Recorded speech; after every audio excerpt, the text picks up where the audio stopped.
I mean, we've seen organizations like Twitter and Instagram and Facebook these days pulling down pages, censoring comments. And we see some blogs sometimes saying, okay, we will sort of moderate the comments, but you never really see that happening. I mean, if you put out a statement like that saying, okay, I would moderate comments, who cares what's pulled down? The person you're putting out a comment should know that it did something wrong. Okay. But we don't seem to see enough of that. Yeah. When anybody pulls out a comment, they're not coming to tell you I did this, but I tell you it's happening.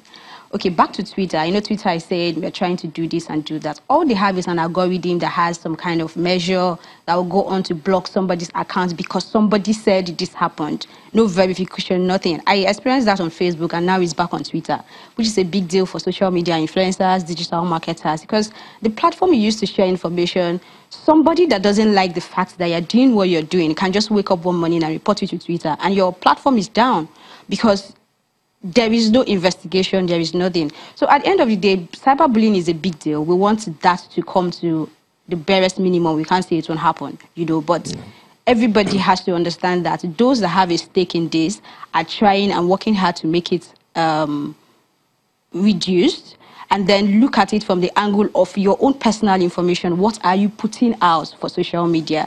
I believe we should understand that our personal life is our personal life, and social media is social media.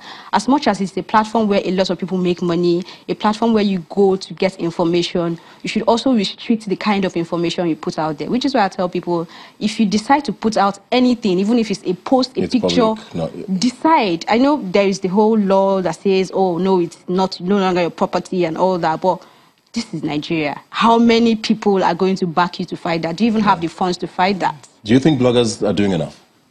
I think they can do more in terms of restricting these comments. And like you said, a lot of them want traffic. So the conversation, you're having your comment section heated up, has an advantage to them in terms of numbers. So I think more can definitely be done in terms of policing the people who leave a comment and letting them know that this is not an environment that permits such a thing. If that's stated clearly, I think that, it would detract some people and say, okay, you know what, this is not the kind of platform that would permit this kind of comment. So I think there's what about the major social media networks, especially Twitter? I think Twitter, and to an extent Instagram, of course, but I feel like Twitter is the one place where trolling is... being a troll is most like an accolade there, isn't it? Do you think Twitter's doing enough? Twitter is doing enough, but like Elsie pointed out, it's mechanical. So cyberbullying is not about insulting the person overtly. There's a subtle way that you can insult someone on social media that gets to the person. So calling the person incredible, or calling the person names that Twitter may not flag. And then we're Nigerians, there was that they may not pick up on. Exactly. So yes, they're doing their best, but it's down to the individuals to know that, look, this is not a space to be bullying people. If somebody says they like jollof rice, you like fried rice, let it go. You don't have to abuse the person, abuse their forefathers. It's not necessary. Is government regulation an option? We've seen countries, I think Uganda has started that. A couple of countries have started putting up social media some sort of tags where you pay to use social media. They regulate. I think it was Tanzania. There was a celebrity, I think it was Diamond Platnumz, who had to pull down a picture he put up on Instagram for it being indecent because the government said this was not going to be allowed. Do you think government has a place in this? Well, I mean, I'm yet to see how that's going to work, because I look at countries where there's a social media ban. Underground, people are still finding ways to get on social media on this platform. So they would always find a way around it. So I'm yet to see that, okay, it's a positive thing that they're putting this restriction. It sounds good on the surface, but we must also think about the long-term consequences, especially as it regards freedom of expression as a whole. How do we start fighting this, though? I think it was the wife of the American president, Melania Trump, who it's her pet project, trying to tackle cyberbullying. And do you think people are speaking up enough? And do you think speaking up even will help? Yes, I think speaking up will help. I'm a big fan of conversations. Most of the things I do aside blogging is hold conversations, like I'm doing very soon on 27th. But basically, we should talk to each other. Talk to the younger ones coming up. Talk to your friend, the elderly ones. When you see their tweets, it doesn't, when they say cyberbullying, when it's defined on Wiki, they tell you it happens among the teenagers. But trust me, it's no longer teenagers. Everybody just comes online. Sometimes I feel they want to exert the energy, the bad energy they feel on someone, and then they just type something. They don't understand the effect it has. 15 minutes of fame. So we need to talk to each other. We need to hold conversations. We need to let people know. Those blogs too are a good platform to let them know. Put up something about cyberbullying. Let them know what their words can do, how it can push someone to commit suicide. Yes, it can.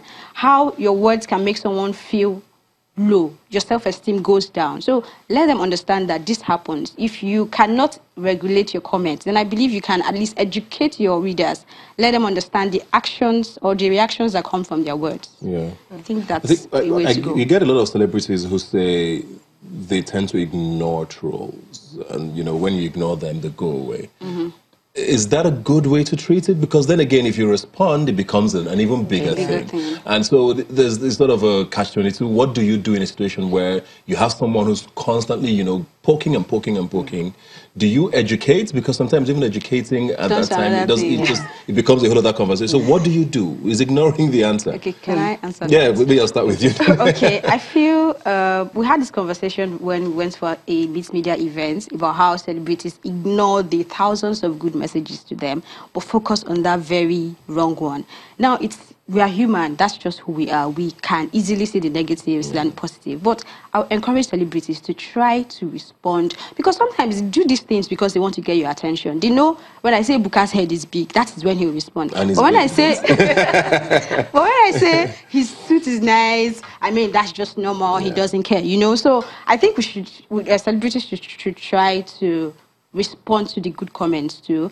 And I'm also not a fan of saying because you're a celeb, you can't respond. I mean, you can't kill that humanity. I agree with the fact that you can respond if you want to respond, as long as you are ready to take the backlash. Because I also mentioned that before you post something, you should know that there will be repercussions. So if you are responding, just think it through in your mind and know that this is the way it can go, this is how it can go, this is how it can go, and be ready. Do you agree?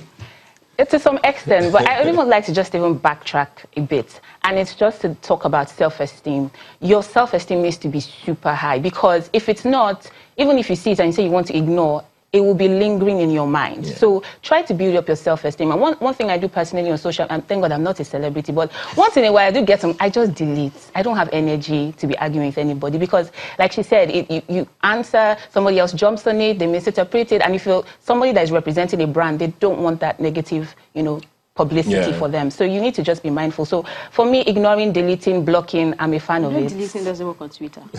Yeah, on Twitter the comments it doesn't. Be there for life. All right, thank you very much. I mean, this conversation has to continue going on, where there's a lot that we can unpack with this, but we'll continue this conversation. Thanks for being here today. Thank you. We'll take a quick break now and be right back. Please don't go away.